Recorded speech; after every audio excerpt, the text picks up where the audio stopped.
Hi everybody, I'm going to go over a few examples with you since I'm not here today from the note sheet.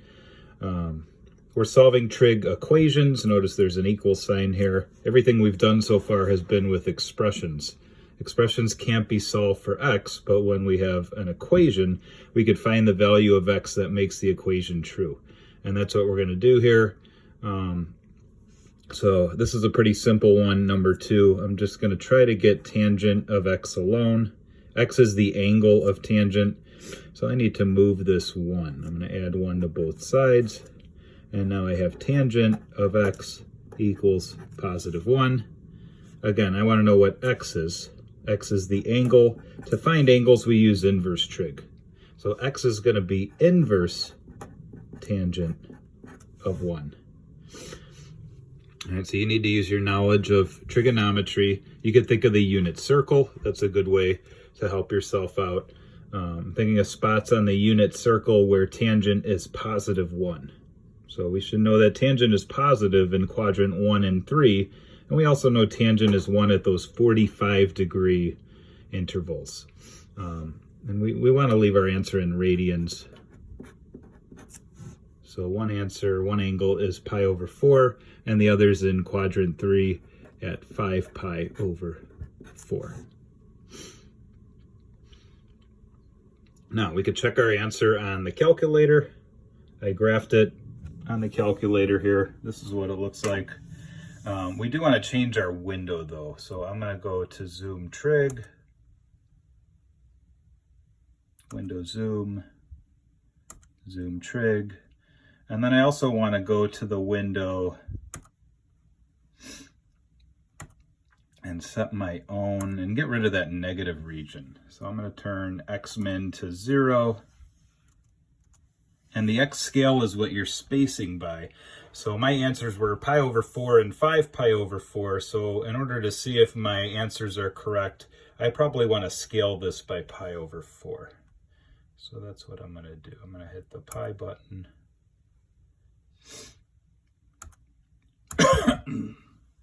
Divided by 4.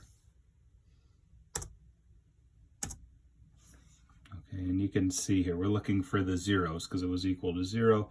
This is 1 pi over 4. We have a 0 there. 2 pi over 4, 3 pi over 4, 4 pi over 4, 5 pi over 4. That's our second 0. And the directions do say that we want all answers, all angles between 0 and 2 pi, not including 2 pi.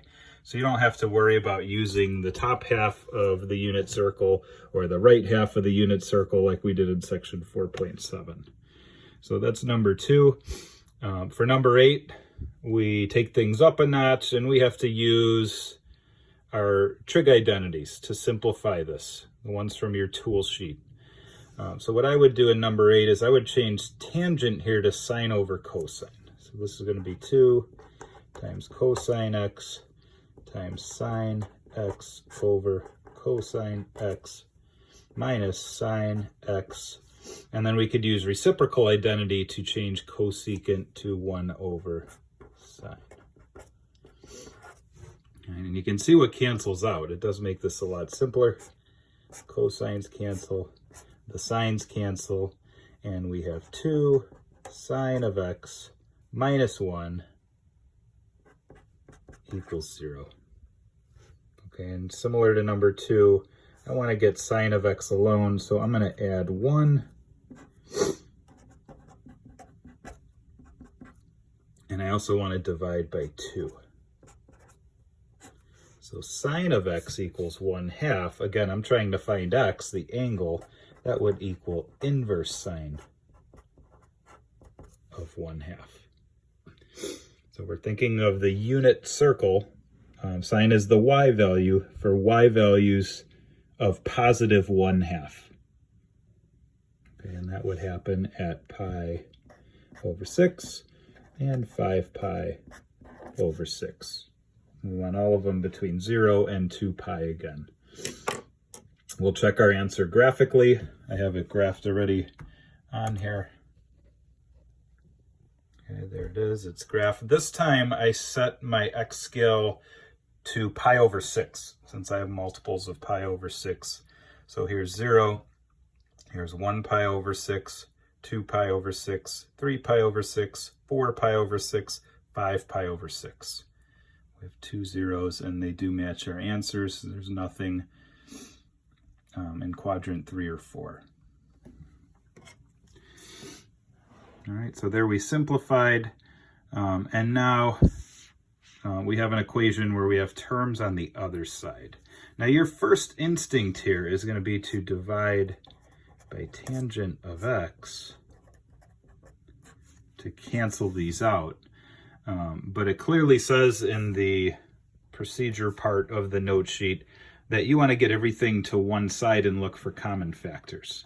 If we divide by tan x here, what happens in a lot of problems is you lose solutions. Say there's 4 solutions to the problem, you would only come up with 2 of them. So you'd be missing solutions and you get half credit for the problem.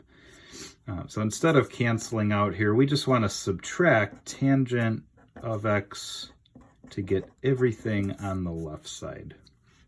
So I have tangent of x times secant of x minus tangent of x equals 0. Here's term 1. Here's term 2. And I do have a common factor. I have tangent of x in both. So I'm going to take that out to the front. If I take tangent of x out of this first term, I have secant of x left over. And then here tangent would come to the front and I would just have this minus 1. So I factored it. And just like solving a quadratic, you're going to take each factor and you're going to set it equal to 0. So tangent of x equals 0. And then secant of x minus 1 equals 0.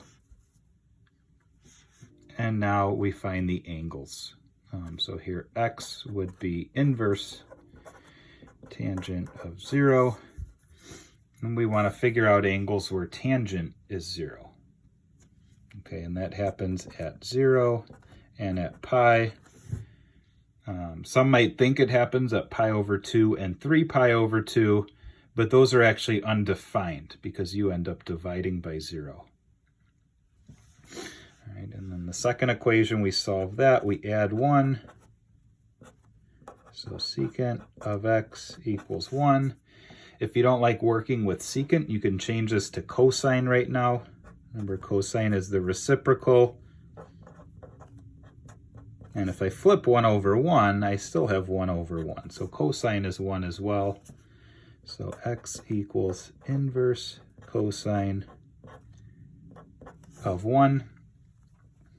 We need x values of positive 1 on the unit circle, and that only happens at 0. Okay, and it is important you don't use 2 pi as your answer here. If you look at the interval they require, there's a bracket for 0, and there's a parenthesis for 2 pi, which means the 2 pi is not included. So you never want to have an answer of 2 pi. If you have an answer to 2 pi, write it as 0. All right, so we just combine these together. We have 0, pi, 0. We don't have to write repeats twice. So our solutions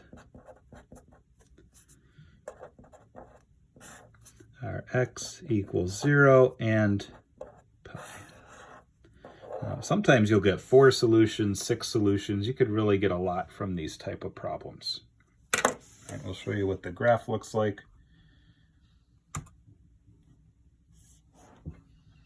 So we see 3.14, this is pi. So I have a 0 at 0.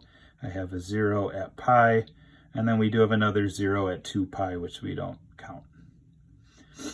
All right, we'll use the filled in notes, use each other, and hopefully you could figure this stuff out. Try the homework. For the homework, do the problems like they were done here and like they're done on the filled in notes. The directions are a little bit confusing. And then bring questions on Monday, and I'll answer those for you Monday. All right, have a great weekend. Bye.